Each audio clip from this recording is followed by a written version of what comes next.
Hello there, Cut and Sew Tribe. You are welcome to Cut and Sew Tribe YouTube channel.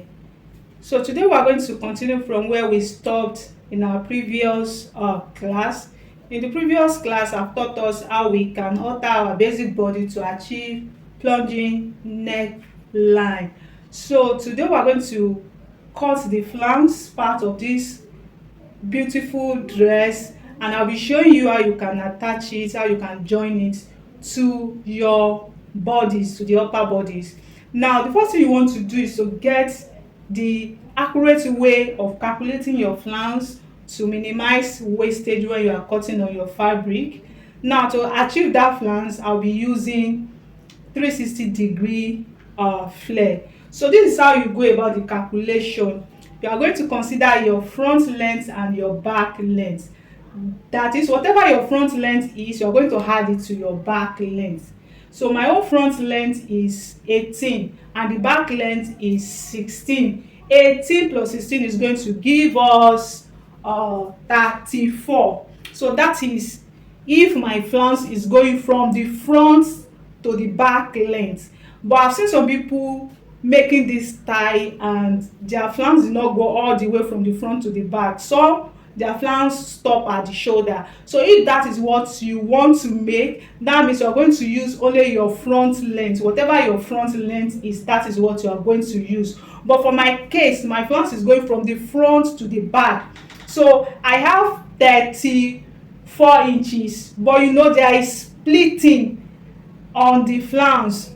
Do you get it now? So that means you're going to add extra to the circumference of your flare. So I've decided to add like 15 inches. So if I add 15 inches to 34, that's going to give me 49. Yes. So I'll just make it 50. Do you get it now? So if I divide 50 by 6.28, that means I will have about 8 inches. 8 inches. So the radius of my circle is going to be 8 inches. So you are going to write that one down. I hope you get all my explanation. Now the next thing you want to consider before cutting your flounce is to consider how wide you want your flounce to be. So looking at that picture, I want to make as in the width of my flounce to be 5 inches. So if I had 5 inches plus 5 inches plus 8, that's going to give us 13. And I'm going to add 1 inch extra, and that's going to be 14. So now watch what I'm going to do closely. So I'm going to measure here.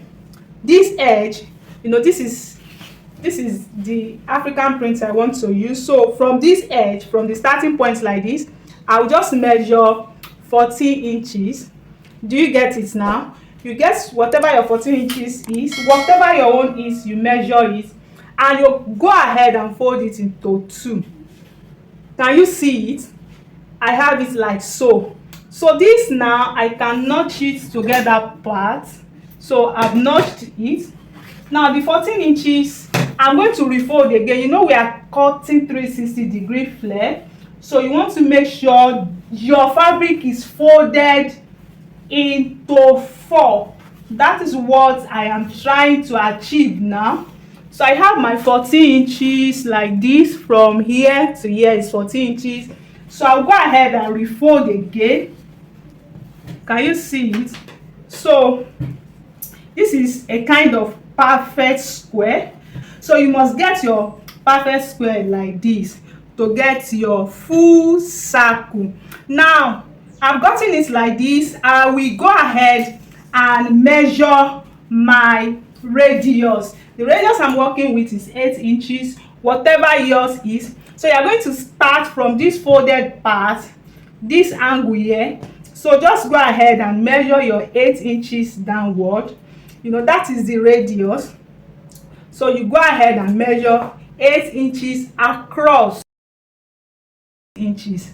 Can you see it? And you connect all the points together. So this is going to be the radius of our circle. I have my 8 inches like that. Now to measure the length, you know, I said I'll be using 5 inches as my width plus 1 inch for turning, so making it 6 inches. I'll just measure the 6 inches across as well. So can you see it? I'll just go ahead and connect together. So after this now, you can just cross check to be sure if what you have is what you are looking for. So I'm going to measure this part. You know, it is, this fabric is folded into 4.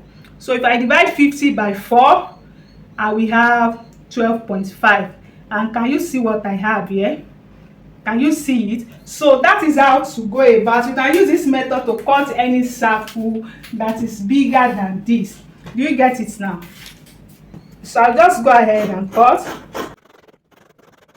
So this is what we're going to have, like this. Now there is a point I want us to do as well.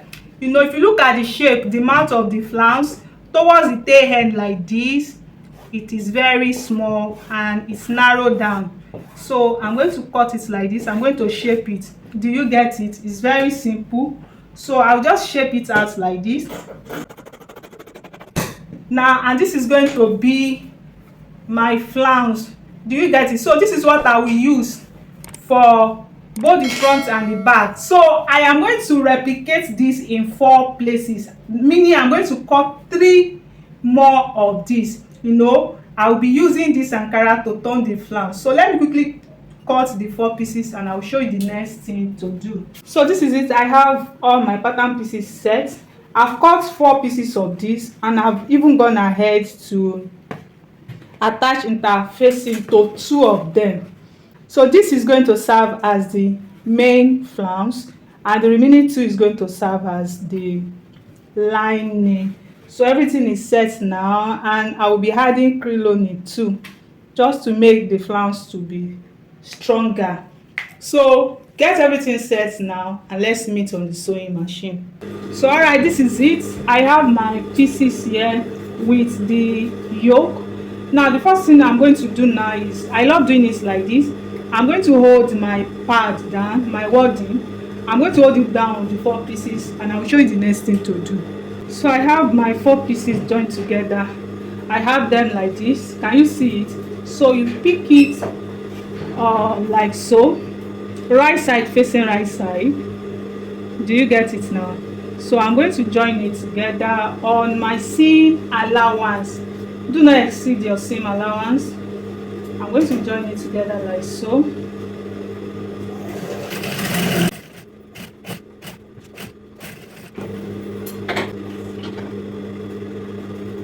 Can you see it? So if you have done the right thing, your cup should come out like this. It's very, very important. So I'm going to join the second one as well on my seam allowance.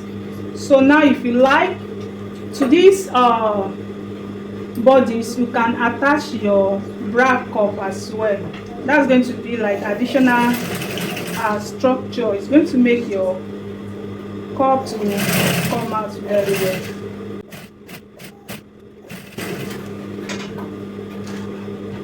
So this is what we have, and I'll go ahead and notch it on the underbust. I will notch it around, take it to the ironing table, press it open, and I will come and show you the next thing to do. So this is it. I've pressed it open, and you may want to just trim down the seam allowance. You don't really need it again. You can trim it down. So this is the way you are going to prepare your lining too.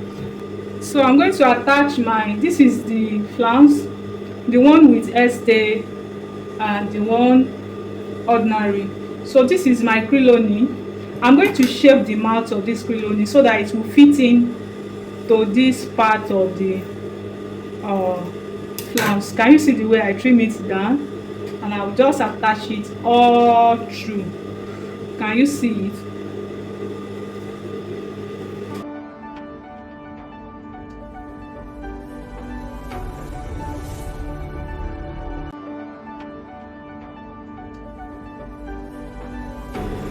So when you get to the hem like this, you shape it out as well.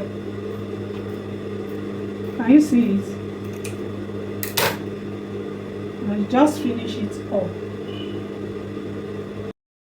So after this now, I'm going to do the second one like that too. And I'll turn it inside out, take it to the ironing table, press it down, and I'll come and show you the next thing to do.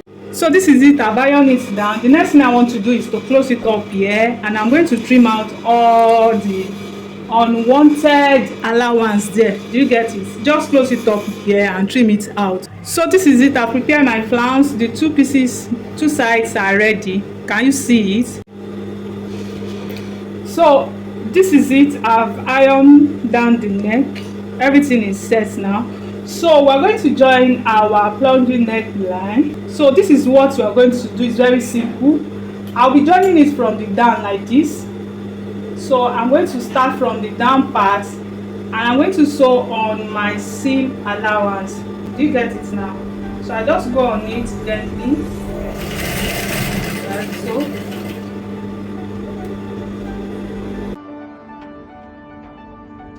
The way I'm joining this is the same way I will join the other one. So it's you just repeating the same thing. Do you get it now? So just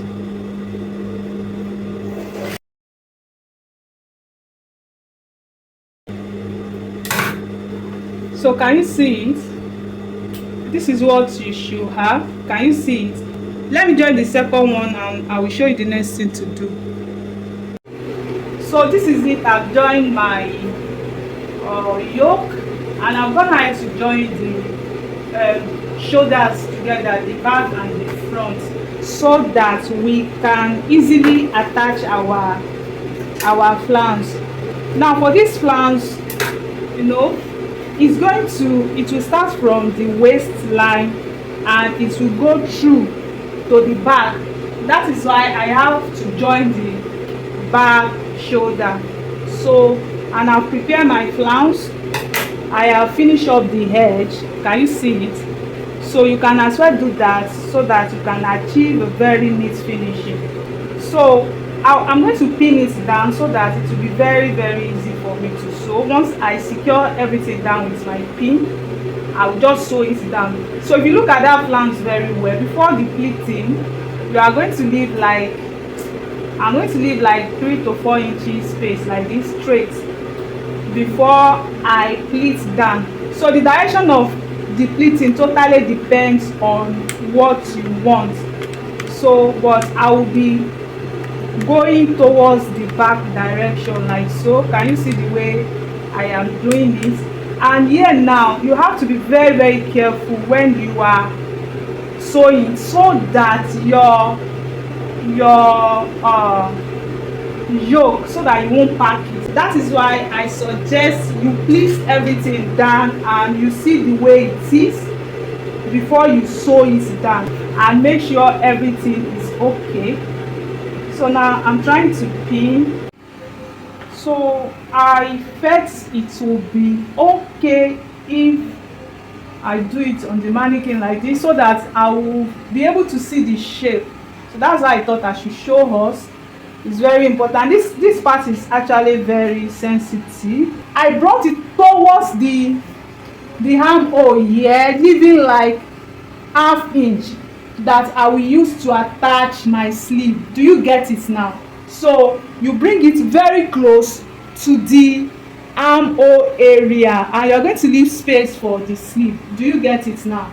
So this is me trying to just arrange it and make everything very neat and okay. Once you get it like this, once you pin it down, to sew it up will not be difficult. So that's why I'm taking my time to arrange my pleats, because I wouldn't want a situation whereby I will be losing it to rearrange. Do you get it now? So you get to see everything, you get to see how it looks before you actually sew it down. So can you see it? And this is the last pleat here that I will arrange. Can you see it? So I think I'm getting I already have what I needed, and I will just pin this part down too, so that I will show you how it looks. So this is what we have. Can you see it? By the time I sew it down, everything will be perfect. Can you see it? So let me quickly sew it down. I'm going to sew it down straight to the back. Do you get it now? It goes to the back.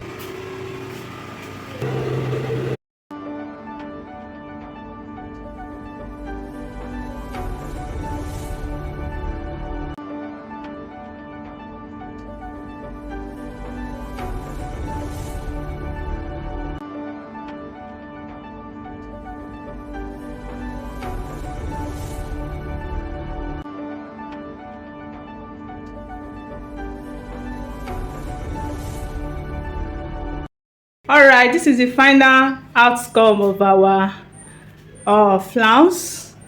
Can you see how beautiful it is? So you can give yours try, yeah, and share with us on Cut and Sew Try Facebook group. It's really simple if you follow everything I taught us. Just make sure you pin everything down before you start sewing. I will not deceive you. If you don't pin it down, you may not get the accurate pleating like this. Yeah, if this tutorial has been helpful, kindly give us thumbs up. Don't forget to subscribe to this channel for more interesting tutorial like this. So I'll see you in the next class. Bye.